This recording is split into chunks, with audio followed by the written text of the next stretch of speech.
العلم أشراف مطلوب وطالبه لله أكرام من يمشي على قدمه. العلم نور مبين يستضيء به أهل السعادات والجهال في الظلم.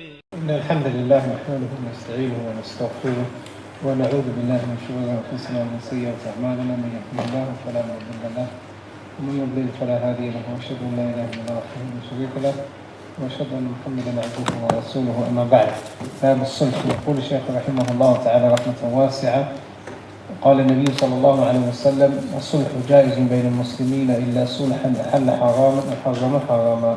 رواه أبو داود والترمذي وقال حسن صحيح، صححه الحاكم. The Shaykh rahimahullah ta'ala mentions the fifth or the sixth title in Kitab al-Diyu', which is as-sulh. Bab as-sulh. And sulh is reconciliation or compromising. Reconciliation or compromising. And it is a lot more general and it is broader than all of the agreements that have, or the types of biyu' that have preceded and those that will come.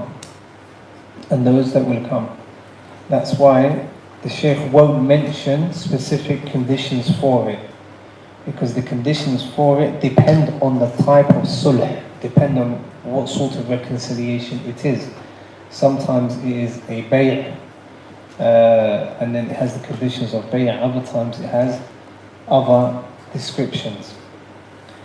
Then the Shaykh mentions the hadith where the Messenger sallallahu alayhi wa sallam, or the ta'rif of sulh, the ta'rif of sulh is عقد يتوصل به عقد يتوصل به إلى الإصلاح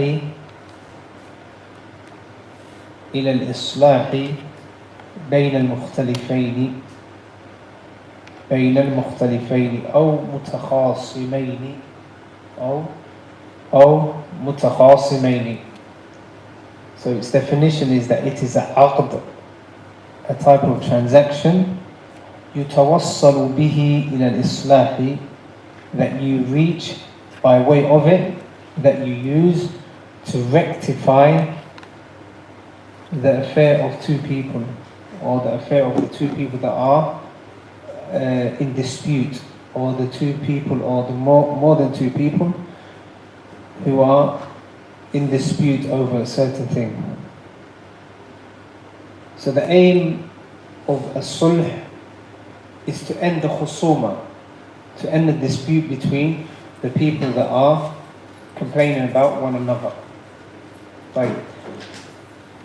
The Shaykh says rahmatullahi alayhi wa qala Nabi sallallahu alayhi wa sallam, and they say sulh is sayyidul ahkam.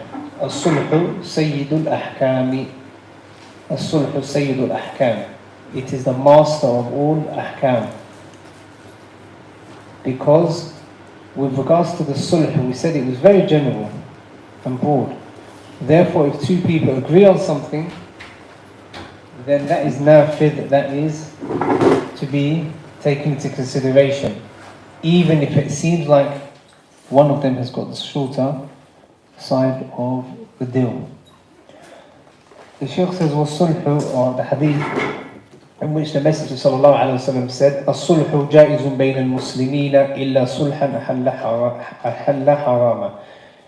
Sulh, with regards to the evidences for sulh, the very first evidence is this hadith that has been mentioned in the matan. As-sulh, reconciliation or compromise, jaizun bayn al-muslimin.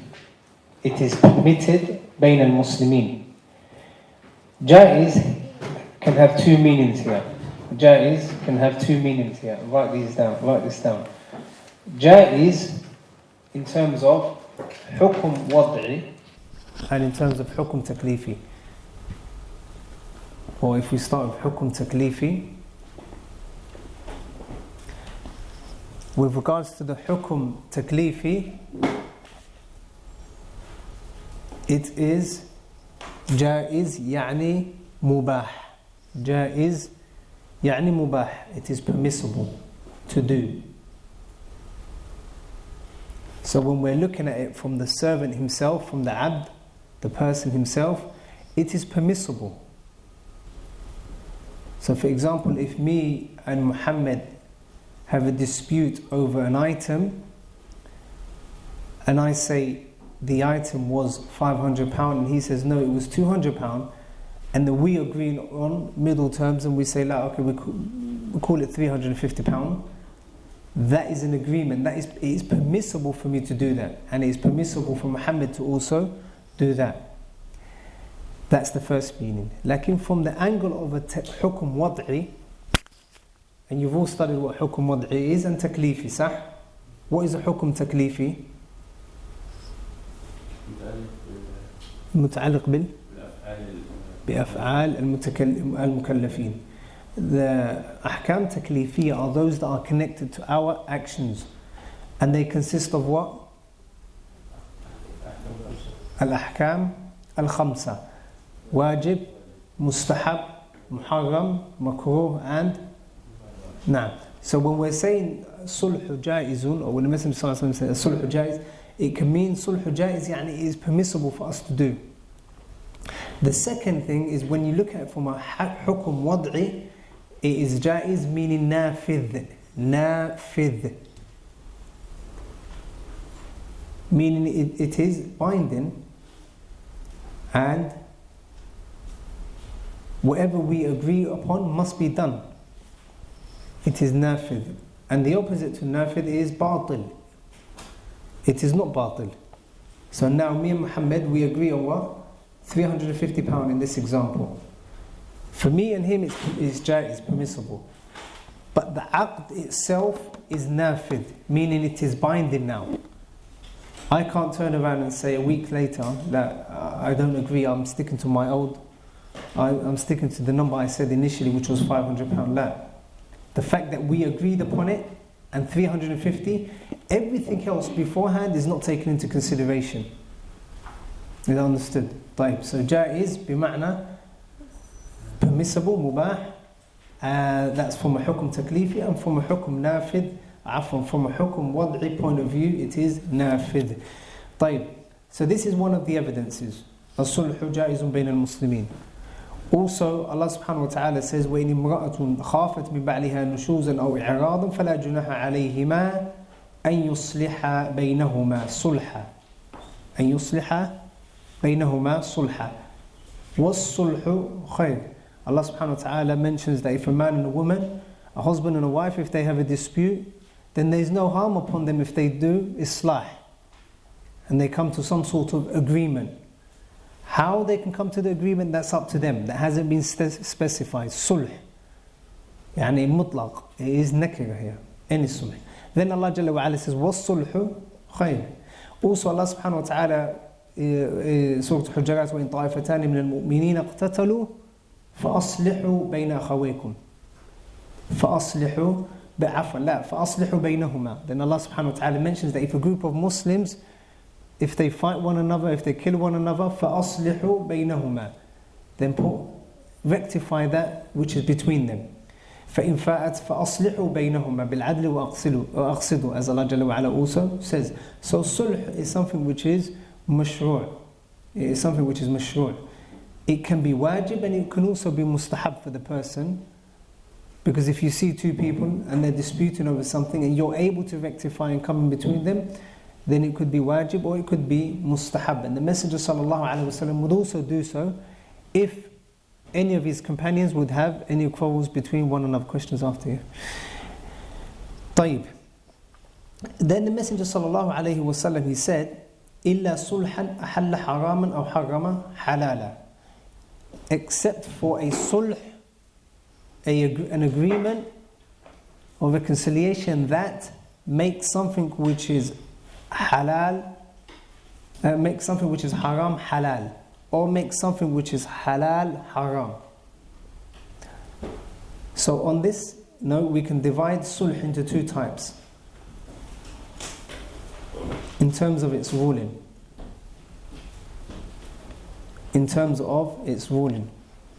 Or before that, let's divide sulh into two types when it comes to who can make sulh. and who it can happen between. So firstly, sulh can take place between Muslims and non-Muslims.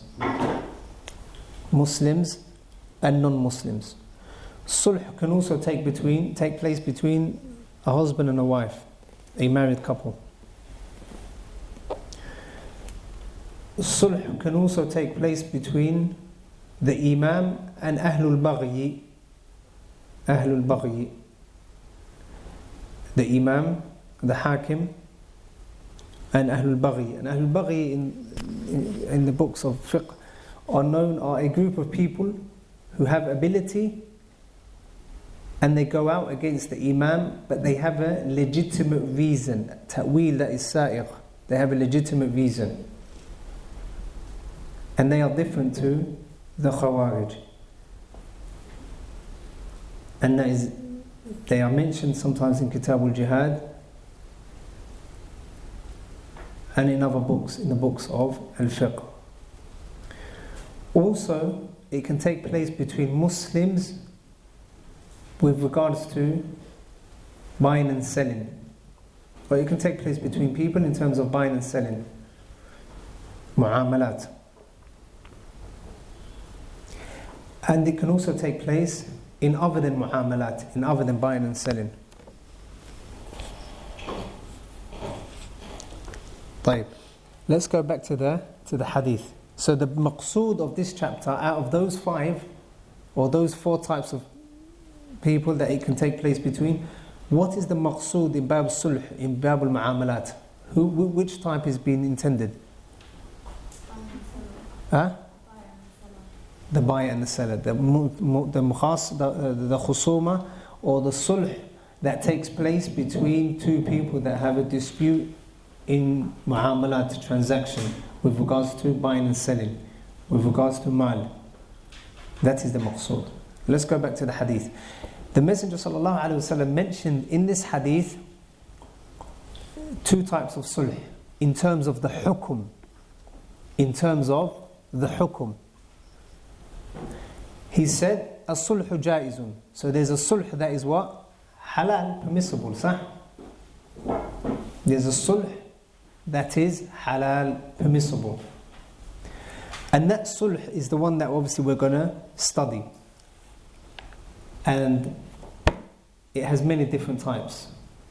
For example, the example I mentioned earlier on, where 2 people have a dispute over how much an item was, and then they agree on a certain price. Or 2 people that don't know how much the other owes, or how much they owe one another, then they come to some sort of agreement. They come to an agreement. So that type, inshallah, we will study it in depth in the coming page or 2.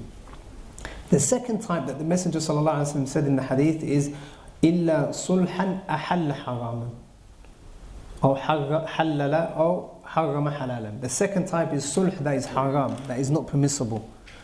A sulh that is not permissible. And that sulh is the sulh that makes something which is halal haram, or something which is haram halal.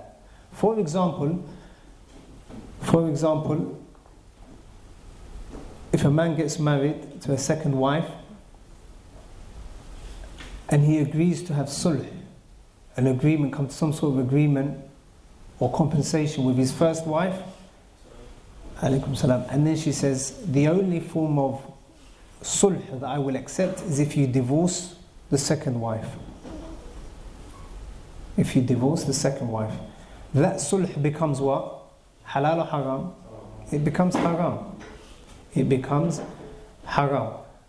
Another type of sulh that is haram is mathalan in Babul Nikah. You know that if a man divorces, or talaq, if a man divorces his wife 3 times, is he allowed to remarry her immediately? La. She has to حتى تنكح زوجا غيره, صح? Until she marries someone else. طيب. What if he agrees with another man after divorcing his wife 3 times? He agrees with another man to marry her, to do the nikah, and then immediately after the nikah, he says, Anti taliq, I've given you talaq. That sort of sulh, that agreement, and then he obviously pays him 5 grand, 10 grand, just to do that for him. That sulh that they have between them, is it halal or haram? It is haram. Why? Because it has made something which was haram halal, or they're trying to reach something which is haram, which is what? Her marrying her previous husband, her first husband, without marrying a legitimate nikah. Also, there's another example in the Sunnah of the Messenger sallallahu alaihi wasallam, where a man, he had a son, and his son committed zina with another woman, wal-'iyadhu billah, who was married. With another woman who was married. And he came to a group of people who were from the people of Ahlul Ilm. From the people of Ahlul Ilm. And they said to him, obviously he asked them, this has happened, my son has done this, what can I do? What can I do? They said to him, you have to pay 100 sheep and a slave. You have to pay 100 sheep and a slave. Then they went to the Messenger sallallahu alaihi wasallam. They went to the Messenger sallallahu alaihi wasallam after being informed that that was incorrect. They went to the Messenger sallallahu alaihi wasallam. Obviously he'd already paid the 100 sheep and the slave. They went to the Messenger sallallahu alaihi wasallam. The Messenger sallallahu alaihi wasallam informed them of the correct hukum, which was that he is to be lashed 100 times, and he is to be sent away for a year. Lashed. Why? Because obviously he was single, he wasn't married, and he's never been through marriage. Like in the other woman was commanded, or the Messenger sallallahu alaihi wasallam sent one of the companions to go and find out, and if that really did happen, then to do a rajm, to stone her to death. طيب. محل الشاهد, we're going to need this hadith in the next bab, bab al-wakala. Lakin the محل الشاهد now is when the Messenger was informed of the agreement that they had. The Messenger sallallahu alaihi wasallam nullified that agreement. What was that agreement? 100 sheep, na'am. So the Messenger sallallahu alaihi wasallam nullified that. Why? Because they had made something which was haram, halal. They gave, or the sulh in this case, made something which was wajib, which was the lashing. It distorted it and it got rid of that hukum, which is obviously haram. طيب. So that is the two types of islah or sulh in terms of whether it's halal or haram. So there's two types, halal and haram. After this muqaddimah, the Shaykh rahmatullahi alayhi will mention, from another angle, a sulh is also divided into two. باعتبار آخر, يعني from another angle. The first is صلح على إقرار. صلح على إقرار. And the first is صلح على إقرار, and the second is صلح على إنكار. The first one, صلح على إقرار, it means I say to someone, مثلا, you owe me, you were meant to pay me 100,000 on the 1st of July. On the 1st of June, you were meant to pay me 100,000 because you bought whatever, took somewhere, or it was a debt. You were meant to pay me 100,000. I say that to Muhammad. Then Muhammad says, Naam, you're right.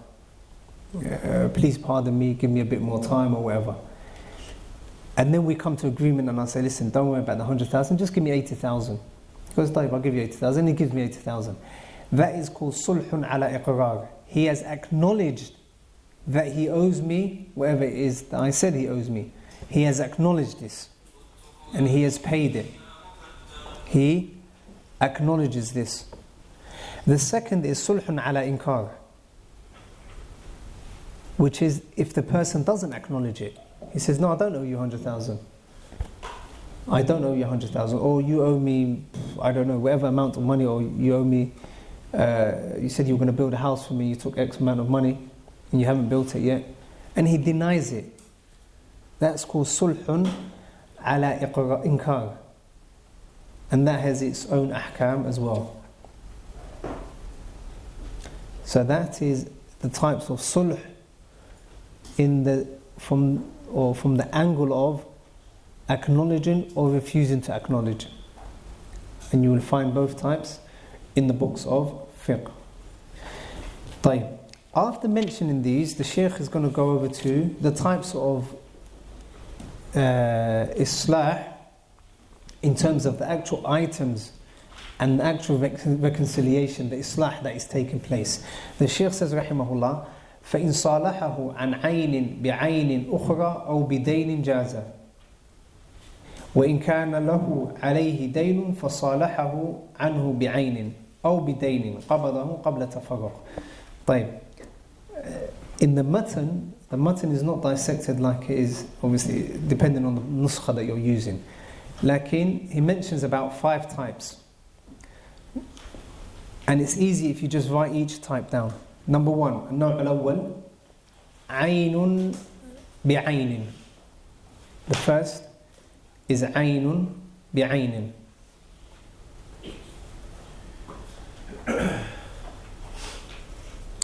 So I say to Muhammad, you owe me a car. You owe me a car. That is ayn. What is meant by ayn is not the ayn of the eye. La. What is meant is an item, an object. So when you're seeing in this bab aynun bi'ayn or bi'aynun bi'ukhra, it doesn't mean that he owes him an eye. He means he owes him a ayn, an item, an object. So the first one is aynun bi'ayn. Mathalan, I say to Muhammad, you owe me a car. You broke my car, I don't know, 5 years ago, 2 years ago, whatever. You owe me a car. And then he says, Sahih, you're right, I owe you a car. I don't have that car at the moment, lakin take this other car as a replacement. Take this other car as a replacement. Or I say, mathalan, how much was your house? How much was your car? He goes, 100,000. طيب, I say, this house is worth 100,000, take the house instead. That is called what? Aynun bi'ayn. An item for an item. I owe him an item, or I say he owes me an item, afwan, and I take an item as a replacement for that. That sort of sulh is jaiz, it is permissible. So once I take this item back, I say, for example, he says take this house, I'll say I'll take the house. طيب. Once I take the house, that sulh is nafid now. I can no longer now come back to him and say, you owe me a car, you still owe me a car. La. Because in place of the car, he has given me a what? He has given me a house. طيب. So that is what the Shaykh means by ayn bi'ayn. بعين أو بدين أو عين بدين أو عين بدين. نعم. مثلا, he owes me a car, same sort of scenario, and instead of giving me a car back this time, instead of giving me a ayn, he says, how much was your car roughly? I say 10,000. He goes, I'm going to give you £10,000 cash. I said, khayran. I agree with you on that. That is a sulh. Dain, ayn, bidain. He had a ayn. He owes me a ayn. He owes me a what? A specific item, a car. Lakin, bidainin. I agree with him on a dain. And I say, طيب. He says, I can't pay you. I don't have a car now. Lakin, take this 10,000. That is an agreement, that is a sulh, that is sahih and nafid. It is permissible for us to do. طيب. Why? Because obviously in buying a car for 10,000 or cash for car, that's normally permissible. Normally it is permissible anyway. So now to have a sulh on it is also what? Is also permissible. نعم. عين بعين أخرى أو بدين جاز. نعم. The third is وإن كان له عليه دين فصالحه عنه بعين. إن كان عليه دين. So this is the opposite of the third one, which is what? What is the second one? Ayn bidain. What is the opposite to that? Dain bi'ain. So he owes me money. He owes me money. instead of giving me the money back, he says, listen, I don't have 10,000 cash right now. Like, I have a fairly new car. It's worth quite a bit. Take this car. Note, the car doesn't have to be worth what? 10,000. He owes me how much? He owes me how much? 10,000. The car doesn't have to be 10,000. It can be more, it can be less. As long as I what? I agree. Because it is my haqq. It is my haqq. And we shall see some of the examples where a person drops his haqq. Is that understood? طيب. So the second or the third is وَإِنْ كَانَ لَهُ عَلَيْهِ دَيْنٌ فَصَالَحَهُ عَنْهُ بِعَيْنٍ. He owes me a £10,000 debt. Instead of giving me the 10,000, he says what? I'm going to give you cash. Or I'm going to give you a ayn. Anything. He owes me cash. He owes me cash. And he gives me a ayn, an item. Whether it's a house, a car, a mobile phone, or any other object, any other item. That can be considered a ayn. Is that understood? So far what have we got? Ayn bi'ayn. Who can give me an example, sisters? Ayn bi'ayn. Give me an example. Huh? House for a house. House for a house. He owes me a house. Then he says, I don't have that specific house, or someone else is living in that house at the moment. Lakin, take a house which is nearby. طيب. The second example, إخواني.